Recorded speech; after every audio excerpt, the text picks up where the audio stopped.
But essentially, we, as a soul, as a consciousness, as an individuated expression of that consciousness, we are filled with perspectives.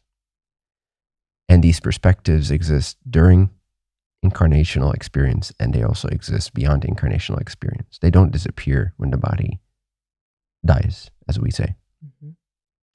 So the perspectives really, you could almost say, are contained in the soul. The soul is really the collection of points of view that it's then trying to work out and see in the mirror of apparent physical or quasi-physical reality, an incarnational experience, for example, a bodily experience.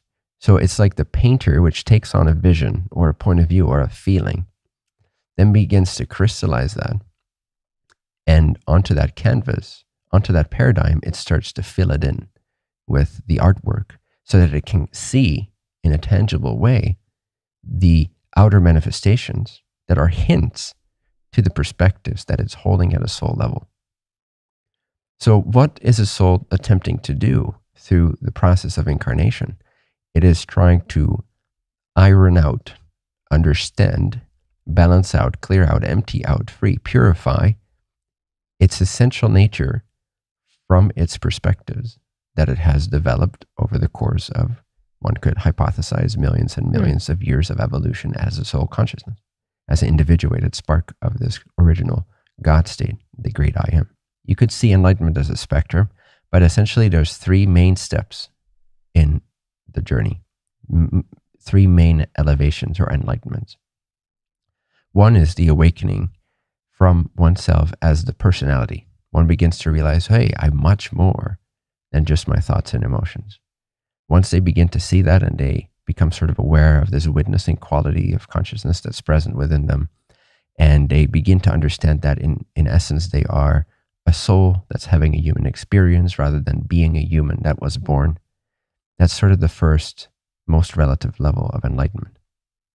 It plants the seed for the journey. Then the second elevation, which is most typically described as enlightenment, is where the individuated consciousness begins to turn so deeply into its own source, into its own essence of pure I amness, beingness, that the vast majority, if not all, of the tendencies are relinquished, and the sense of self no longer projects itself around objects. It now is free, like space or like the sky.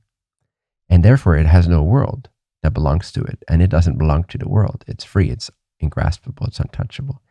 This is when you take the teachings of presence and awareness and aware beingness and so forth, and the I amness. When you take this all the way, you end up in this sort of God state, Satchidananda, bliss, consciousness, light. This is typically what we view of as nirvana or enlightenment. This is the second type of enlightenment or elevation. This is the second main threshold or elevation. And then the third is when even the God consciousness, ego, has become so dense with its own illusion or / reality that it collapses in on itself and it reveals the absolute infinite reality, which is not only formless but also qualityless. And it's indescribable, absolute, infinite perfection. And I won't go into it in this session, but that is the third elevation or the third main threshold of enlightenment. And only at that level is all ego relinquished, is all illusory sense of self relinquished. But the God state comes closest. It's the God ego. It's the pure ego in its original state of love, bliss, and light. And oneness. It's the oneness ego. And the dawning of true wisdom is really when people go through these experiences of attaining things that they thought they wanted. Mm-hmm. And then it's kind of cool for a minute or 10, right? Mm-hmm. And then it's like, and then the rat race starts again, and again, and again. And some people learn to deal with that, and there's this whole, and I tried it for a while just to see if it works. But it's just not sustainable. For some people it's sustainable, but only for a lifetime, or maybe 10 lifetimes. Yeah. But like this whole motivational world, this whole trend of empowerment in a more physicalized way, like grinding, like success, like I won't name any names, but a lot of the speakers and that sort of are thought leaders in this trend, the social trend. And it's great. It's much better. It's closer to self-knowledge than being super lazy and complacent and victimy, for sure.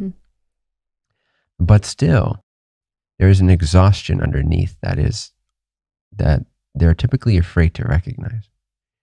And one of them, even I loved, one of these speakers said something like, and I love the guy, I think he's great. Said something like, I'm afraid of meditation. Yeah. I don't want to meditate because I don't want to fuck up this brain. I love my brain so much. He said something along those lines. Like, it's so perfect. It's so dialed in. I don't want to meditate and find out something that would deconstruct it. I don't want to disrupt it. Yeah. It's like working so well for you. Right? Wow. So in the rare case, you can develop a mindset and a brain and an empowerment capacity that works so well, and you're so able to see every challenge in a positive way, and you're so able to transmute negativity into positivity and productivity and so forth. That's preferable for sure, and it gains you awareness of yourself for sure. But it is definitely not what people are looking for ultimately. And the gaining of wisdom, true wisdom, not relative wisdom, not insight, not knowledge, not empowerment-based wisdom, but true wisdom, the depth of the soul maturing, is when it becomes more devotional, when it becomes more surrendered, when it wants to know its true self beyond the transient phenomena of time and effort and cause and effect. When it becomes tired of that, when it starts to see through this endless mist and starts to see that life in that sense is suffering, that's when great wisdom dawns.